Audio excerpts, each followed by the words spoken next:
بسم اللہ الرحمن الرحیم۔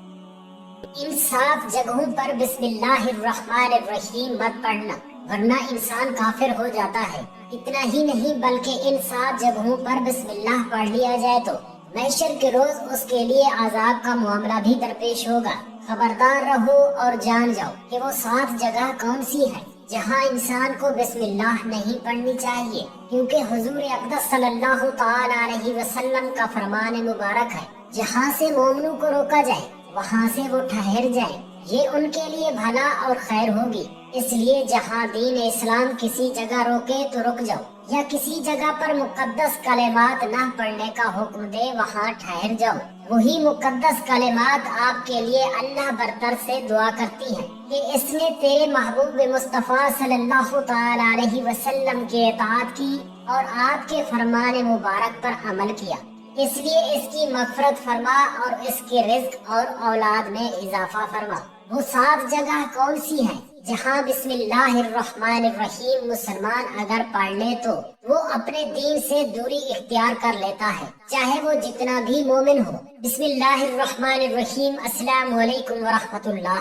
قرآن پاک مقدس اللہ تعالیٰ کی بہت بڑی عظیم کتاب ہے، یہ برکت والی کتاب ہے۔ ان کے علم سے انسان کے گناہوں کا گھاٹا ہوتا ہے اور بھلائی کی خیر ہوتی ہے، اور بیماریوں کے لیے شفا ہوتی ہے، اور بلاؤں کے لیے صدقہ ہوتا ہے۔ اللہ تعالیٰ کی قرآن پاک ایک مقدس کتاب ہے، بلکہ انسانوں کے لیے راہ نجات تصور فرمایا ہے۔ اس کی آیتیں مومنوں کے لیے شفا ہے۔ اس کے ایک ایک حرف میں 10 نیکیاں اللہ تعالیٰ جل شانہ نے مقرر فرمائی ہیں۔ قرآن کریم اس دنیا میں اور آخرت کی پریشانیوں کا حل اور علاج ہے۔ قرآن مقدس رحمتوں کا خزانہ ہے، لیکن اس عظیم رحمت والے خزانے سے مالا مال ہونا ہو تو پہلے سچے دل سے بسم اللہ الرحمن الرحیم پڑھو، پھر اس خزانے کو کھولو اور زیادہ سے زیادہ اللہ تعالیٰ کی رحمتوں کو حاصل کرو۔ جب قرآن مقدس جیسی عظیم کتاب بغیر بسم اللہ الرحمن الرحیم کے نہیں کھلتی تو دوسرے جائز کام کی برکتیں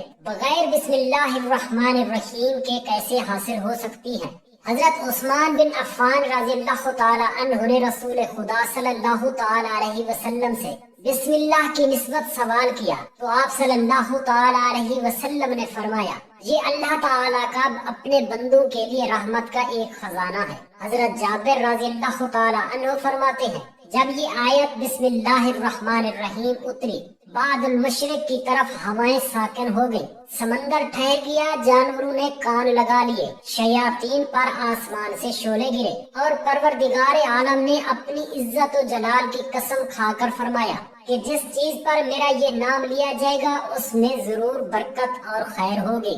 ابن مسعود رضی اللہ تعالی عنہ فرماتے ہیں کہ جہنم کے 19 دروہوں سے جو بچنا چاہے وہ بسم اللہ الرحمن الرحیم پڑھے۔ اس کے بھی 19 حروف ہیں، ہر حرف فرشتے سے بچاؤ بن جاتے ہیں، اسے ابن عطیہ نے بیان کیا ہے۔ لیکن کچھ ایسی جگہ ہیں جہاں پر بسم اللہ الرحمن الرحیم پڑھنا حرام ہے، جائز ہی نہیں ہے۔ ہر انسان جہاں چاہتا ہے بسم اللہ پڑھ لیتا ہے۔ کچھ لوگوں کی ایسی عادت بن جاتی ہے کہ وہ ہر کام کرنے سے پہلے ایک دم بسم اللہ الرحمن الرحیم پڑھتے ہیں، تو کچھ ایسی بھی جگہ ہے جہاں پہ بسم اللہ الرحمن الرحیم ہمیں نہیں پڑھنا چاہیے۔ جہاں پر بسم اللہ الرحمن الرحیم انسان اگر پڑھے گا تو وہ گناہگار ہوگا۔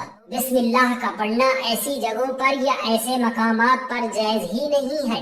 اب آپ پہلے یہ سمجھ لیجئے کہ وہ کون سے مقامات پہ بسم اللہ پڑھنی چاہیے، کن مقامات پر بسم اللہ نہیں پڑھنی چاہیے۔ ناظرین، آپ نے سنا ہوگا کہ ہر کام شروع کرنے سے پہلے بسم اللہ الرحمن الرحیم پڑھنا چاہیے، کیونکہ بسم اللہ الرحمن الرحیم کا معنی ہے کہ اللہ کے نام سے شروع جو بڑا مہربان نہایت رحم والا ہے۔ یعنی ہم مسلمان جو بھی کام شروع کرتے ہیں وہ اللہ کے نام سے شروع کرتے ہیں، تاکہ اللہ تعالی ہمارے اس کاموں میں برکتیں اور رحمتیں عطا فرما دے۔ اور بسم اللہ پڑھنے کے فائدے بھی بہت زیادہ ہیں کہ اگر کوئی بھی انسان کسی کام کو کرنے سے پہلے بسم اللہ پڑھ کے کرتا ہے تو اللہ تبارک و تعالی جل شانہ اس کے اس کام میں برکتیں اور رحمتیں عطا فرماتا ہے۔ اور یہ عمل سنت بھی ہے۔ حضور کریم صلی اللہ تعالی علیہ وسلم نے بہت سارے مقامات پر ہمیں بسم اللہ الرحمن الرحیم پڑھنے کی تاکید فرمائی ہے۔ اور حضور کریم صلی اللہ تعالی علیہ وسلم نے بسم اللہ الرحمن الرحیم پڑھنے کا حکم دیا ہے۔ اب اگر آپ کوئی بھی نیک کام شروع کرتے ہیں، اس نیک کام شروع کرنے سے پہلے بسم اللہ الرحمن الرحیم اگر آپ پڑھ لیں گے تو آپ کی سنت بھی ادا ہو جائے گی اور اس پہ آپ کو ثواب بھی ملے گا، اور اس کلمات پڑھنے سے برکتیں بھی آپ کو ملیں گی۔ اگر آپ نے کسی نیک کام شروع کرنے سے پہلے بسم اللہ پڑھ لیا تو پھر انشاءاللہ آپ کا نقصان نہیں ہوگا۔ اللہ تبارک و تعالی خود آپ کا حامی و مددگار اور ناصر بن جائے گا، کیونکہ آپ نے اپنے کام کو اللہ کے نام سے شروع کیا ہے۔ انسانوں کا صرف یہی کام ہے، محنت کرنا، اور بندے کے بس میں ہے ہی کیا؟ بندہ تو اسباب اختیار کرتا ہے، اور بندہ کر بھی کیا سکتا ہے؟ بندے کے ذمہ صرف اسباب کا اختیار کرنا ہے، کہ آپ کسی کام کو کرنے سے پہلے سبق اختیار کریں کہ ہمیں یہ کام کرنا ہے، باقی اللہ کے سپرد کر دیں۔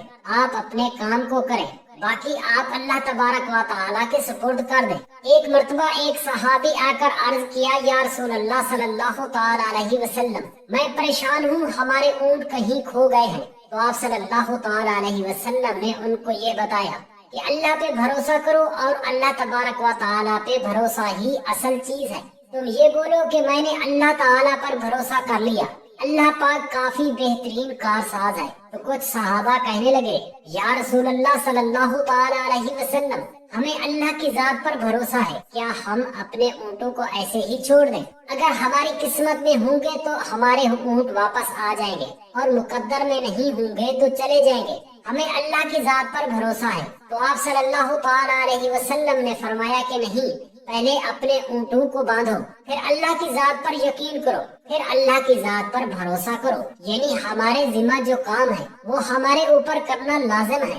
اسباب کرنے والا جاہل ہوتا ہے، اسباب کا انسان انکار نہیں کر سکتا کہ نہیں ہم تو ہاتھ پہ ہاتھ رکھ کے بیٹھ جائیں گے، اب اللہ تعالیٰ کھلائے پلائے گا، کیونکہ وہ رازق ہے، وہ ہمیں کھلائے اور پلائے۔ بلکہ آپ اپنی محنت کیجئے، آپ اسباب اختیار کیجئے، پھر اللہ کی ذات پر چھوڑ دیجئے۔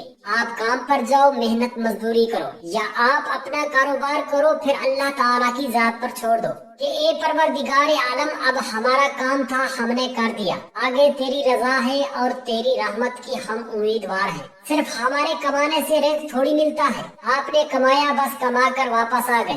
آپ غور کیجئے، آپ کو ہم قرآن پاک سے دلیل دیتے ہیں کہ دانے کو زمین سے نکالا کس نے، اس کے بعد پھر اس کو گیہوں کی شکل میں لایا کس نے، پھر وہ دانہ آٹے کی شکل میں بنایا کس نے، پھر وہ روٹی بنتی ہے، ہم سمجھ بیٹھے ہیں یہ ہماری محنت سے ہو رہا ہے۔ ہم انسان تو کسی ایک رنگ پر دوسرا رنگ نہیں چڑھا سکتے، یہ میرے اللہ تعالیٰ ہی کا کام ہے۔ جو ایک دانہ بویا جاتا ہے، اس کو دوسری شکل دے کر اگایا جاتا ہے، پھر اس کو جوان بنا کر تیسری شکل بنایا جاتا ہے، پھر اس کو کاٹ کر آٹے کی شکل دی جاتی ہے۔ یہ سب کون کرتا ہے؟ صرف اللہ تعالیٰ کرتا ہے۔ پھر وہی اللہ کی مدد سے ہم نے روٹی بنائی، روٹی بنا کر جو گوشت بنا کر کھایا، یا سبزی، یا اللہ کی اور نعمتیں، یہ انسان کے بس میں ہیں کہ ایک لقمہ بھی وہ کھا سکے۔ بس یہ اللہ ہی کی قدرت ہے اور اللہ ہی کا فضل و کرم ہے کہ انسان صرف بسم اللہ الرحمن الرحیم پڑھ لیتا ہے، اور اللہ اس کام میں اپنے بابرکت نام لینے پر انسان کی سمجھ بڑھا دیتا ہے۔ اس کے بعد ہم نے جیسے اس کو بسم اللہ الرحمن الرحیم پڑھ کے کھایا، تو اب ہمارے حلق پر ایک فرشتہ بیٹھا ہوا ہے، وہ فرشتہ اب اللہ سے اجازت مانگ رہا ہے۔ حلق میں ہماری دو نالیاں ہوتی ہیں، ایک نالی ہوتی ہے جو سانس کی ہوتی ہے، ایک نالی وہ ہوتی ہے جس سے رزق اندر جاتا ہے، یعنی کھانا اندر جاتا ہے۔ تو یہ دو نالیاں بالکل برابر ہوتی ہیں اور دونوں کا ایک ہی چھید ہوتا ہے، لیکن پھر وہ اندر جا کر دونوں نالیاں الگ ہو جاتی ہیں۔ اب آپ یہ سوچ کر دیکھیے کہ فرشتہ یہاں پر بیٹھ کر اللہ سے پوچھتا ہے ہمارے ہر لقمے پہ کہ مولا اس لقمے کو زندگی کا سبب بناؤں یا موت کا باعث بنا دوں۔ اب اللہ تعالیٰ کی اگر مرضی ہوتی ہے تو وہ لقمہ زندگی کا سبب بن جاتا ہے، اور اگر اللہ کی مرضی نہیں ہوتی تو وہ لقمہ موت بن جاتا ہے۔ یعنی اگر وہ لقمہ بجائے خوراک والی نالی میں جانے کے اگر وہ سانس کی نالی میں چلا جائے تو انسان ختم ہو جائے گا۔ تو آپ دیکھیں ہم نے اتنے سارے کام کیے، لیکن فرشتہ یہاں پر بیٹھا ہوا ہے، اس لقمے کو کہاں لے کر جانا ہے؟ تو یہ آپ نے اسباب اختیار کیے، یعنی اس کو اسباب اختیار کرنا کہتے ہیں۔ اس لیے ہر نیک کام اللہ تبارک و تعالیٰ پر چھوڑ دیا جائے۔ یعنی کھانا کھا رہے ہیں تو ہمیں بسم اللہ پڑھنے کی تاکید کی گئی ہے، لیکن بہت سارے لوگ ایسے ہوتے ہیں کہ کچھ حرام کام کرتے ہیں۔ جیسے مثال کے طور پر اگر کوئی انسان جوا کھیل رہا ہے، اس میں بسم اللہ کا پڑھنا حرام ہے۔ جو ہم نے بسم اللہ پڑھی اس کے معنی تو میں اللہ کے نام سے شروع کرتا ہوں یا کرتی ہوں۔ اللہ نے کب کہا کہ آپ جوا کھیلو؟ اللہ تعالیٰ نے تو اسے حرام قرار دیا ہے، پھر تو جوا کھیلتے وقت اللہ کا نام لیتا ہے، یہ دین اسلام میں ناجائز اور حرام ہے۔ اللہ نے کب کہا تھا کہ آپ شراب پیو یا بیچو؟ اللہ نے کب کہا تھا کہ آپ جھوٹ فریب مکاری کرو؟ اللہ نے تو کہا ہی نہیں۔ ایک شخص نے بڑی عالیشان گھر ڈبل سٹوری بنوائی اور اس پر لکھ دیا یہ اللہ کا فضل ہے، اور شیطان نیچے بیٹھا دیکھ کر رو رہا ہے۔ تو لوگوں نے پوچھا تو کیوں رو رہا ہے؟ تو اس نے کہا کہ دیکھو میں نے اس سے جھوٹ اور فراڈ کروایا، میں نے اس کی رشوت حرام خوری کے پیسے کی کوٹھی بنوا دی، اور یہ لکھ رہا ہے یہ میرے رب کا فضل ہے۔ اللہ نے کہا تھا کہ جھوٹ بول کے کمانا؟ اللہ نے کہا تھا کہ ڈھونگ کرنا؟ اللہ نے کہا تھا کہ رشوت لے کر یا دھوکہ دہی دے کر یا کسی کے ساتھ فراڈ کر کے یہ کام کرنا؟ اللہ تعالیٰ نے تو کہیں نہیں فرمایا۔ یہ سب لوازمات حرام کے پیسے سے کرو۔ مقصد صرف یہ ہے کہ شیطان تو ہر طرح سے انسان کو بہکاتا ہے، تو اس لیے حرام کاموں سے پہلے ہمیں بسم اللہ الرحمن الرحیم ہرگز نہیں پڑھنا چاہیے۔ ہمیں ہر نیک کام شروع کرنے سے پہلے بسم اللہ الرحمن الرحیم پڑھنا چاہیے۔ ہمیں احتیاط رکھنا چاہیے کہ جب ہم بستری نہانے سے قبل بسم اللہ نہ پڑھیں، اور باتھ روم کے نکلنے کے بعد جب کپڑے پہنے تو پھر بسم اللہ الرحمن الرحیم پڑھیں۔ اور کوئی انسان کاروبار کرتا ہے، اب اس نے جھوٹ بولا اور پھر اس کے بعد پیسے لیتے وقت بسم اللہ الرحمن الرحیم پڑھتا ہے، تو ایسی جگہوں پر جہاں پر حرام کام کوئی بندہ کرتا ہے تو وہاں پر بسم اللہ الرحمن الرحیم نہیں پڑھنا چاہیے، کیونکہ اللہ تبارک و تعالی نے آپ کو دنیا میں چھوٹ دے رکھی ہے کہ جیسا کرو گے ویسا بھرو گے۔ اللہ سب کو دیکھ رہا ہے کہ کون کیا کر رہا ہے، ہم جو کچھ کر رہے ہیں صحیح ہے یا غلط۔ اس کے بعد پھر لوگ کہتے ہیں کہ یہ تو اللہ تعالیٰ کی مرضی تھی، لیکن یاد رکھنا یہ اللہ کی مرضی نہیں تھی، صرف اللہ تعالیٰ کی اجازت ہے۔ اللہ نے آپ کو اجازت دی ہوئی ہے، یعنی بس اللہ نے چھوٹ دی ہوئی ہے کہ کر لو دنیا میں جیسا کرنا ہے۔ اللہ تعالیٰ ظالم کو ڈھیل دیتا ہے، لیکن جب پکڑتا ہے تو چھوڑتا نہیں ہے۔ اللہ کی پکڑ بڑی سخت ہے۔ اس دنیا میں اللہ تعالیٰ سب دیکھ رہا ہے، یہ مرضی نہیں ہے اللہ کی، صرف ہم کو اجازت ہے۔ اچھا یا برا دیکھنے اور سمجھنے کے لیے ہمیں اللہ تعالیٰ نے عقل عطا کی ہے، لیکن ہم سمجھنے کے باوجود گمراہی کی طرف گامزن ہیں۔ ہم جو گناہ یا دھوکہ دہی یا فریب کاری کسی سے کرتے ہیں تو اللہ تعالیٰ سب دیکھ رہا ہے، لیکن اللہ نے بس اجازت دی ہوئی ہے کہ آپ کر لو جتنا کرو گے، ایک دن آؤ گے میرے پاس، جب آؤ گے تب اللہ تعالیٰ فیصلہ کریں گے۔ ہم قرآن پاک کی اس مقدس سورت کو کیوں بھول رہے ہیں؟ مالک یوم الدین، انصاف کے دن کا حاکمیت تو صرف اللہ ہی کی ہوگی، اور ہمیں یہ سمجھنا چاہیے کہ کون سے کام ہمیں کب کرنا چاہیے اور کب نہیں کرنا چاہیے۔ جو سنت رسول اللہ صلی اللہ تعالی علیہ وسلم پر ہم عمل کریں گے تو اللہ تبارک و تعالی ہمیں اس دنیا میں بھی اور روز محشر میں بھی سرخرو فرمائیں گے۔ اللہ تعالیٰ سے دست ادب دعا ہے ہمارا خاتمہ بالخیر کرے، ہمیں برے کاموں سے بچائے، اچھے کاموں کی طرف گامزن کرے۔ آمین یا رب العالمین۔ جزاک اللہ خیرا کثیرا۔